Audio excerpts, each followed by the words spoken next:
बोले एकनाथ लिंग किले की काली भव्य भवानी से, बोले कृष्ण कन्हाई अपने मीरा प्रेम दीवानी से, चंदन का बलिदान ये बोला पन्ना तेरी कहानी से, और ये प्रताप का ही प्रताप है कि तोड़ खड़ा मर्दानी से। सम्मानित सदन, मंचस्थ अतिथि और लोकतंत्र के मंदिर की जीवंत परिभाषा, यानी आप सभी भावी पत्रकारों को गणतंत्र दिवस की हार्दिक शुभकामनाएं। मैं प्रिंस तिवारी, कुशीनगर जो बुद्ध की धरा है, और गोरखपुर गुरु गोरक्षनाथ की पावन माटी से आप सभी को प्रणाम करता हूं।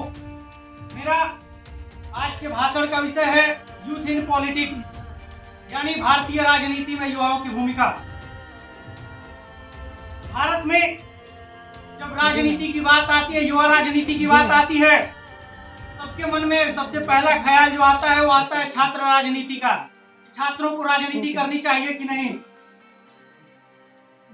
मेरा मानना ये है और उन तमाम युवाओं का मानना ये कि युवाओं को छात्र राजनीति करनी चाहिए, क्योंकि युवा जब 18 वर्ष का होता है, जब पहली बार वो वोट देने जाता है, तो चाहे वोट दे न दे या वो नोटा दबाए, उसे जाने अनजाने में राजनीति का हिस्सा होना पड़ता है। मैं समझता हूँ कि जब देश के अंदर लोकतंत्र है, जब देश के प्रत्येक व्यक्ति को वोट देने का अधिकार है, और जब देश में राजनीति है, जाने अनजाने में वो वोट देने वाला हर शख्स राजनीति का हिस्सा हो जाता है, जब वो पहली बार अपना बटन वोट के उस ईवीएम पैड पे दबाने जाता है।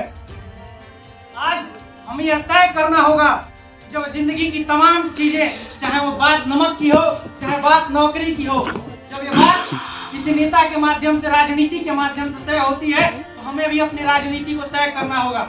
और राजनीति को कैसे तय करना होगा, कुछ पंक्तियों के माध्यम से मैं आपके सामने प्रस्तुत करता हूँ। कि मांगने से रोशनी मिलेगी ना कभी, कि मांगने से रोशनी मिलेगी ना कभी, रोशनी के वास्ते मशाल लाइए।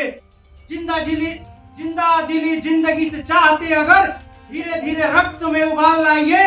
और सूरज तिजोरियों में बंद हो अगर, ये सूरज तिजोरियों में बंद हो अगर, तो तोड़िए तिजोरियां निकाल लाइए।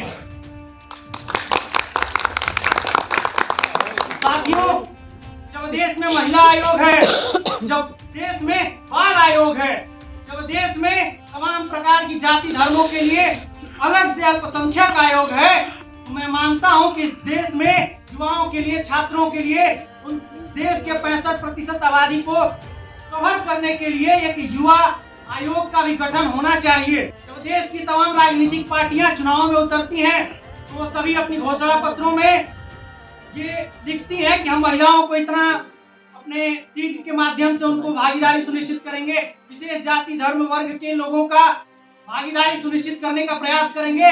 लेकिन कोई भी राजनीतिक पार्टी, कोई भी राजनेता आज तक ये नहीं कहा कि हम युवाओं को सदन में भेजकर उनकी बातों को, विचारों को राष्ट्रीय स्तर तक पहुंचाने का कार्य करेंगे।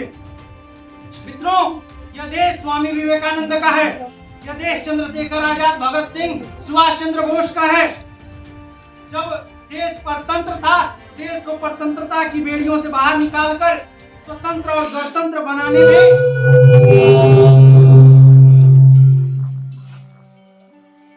देश को परतंत्रता की बेड़ियों से बाहर निकालकर स्वतंत्र और गणतंत्र बनाने में युवाओं की अहम भूमिका रही है।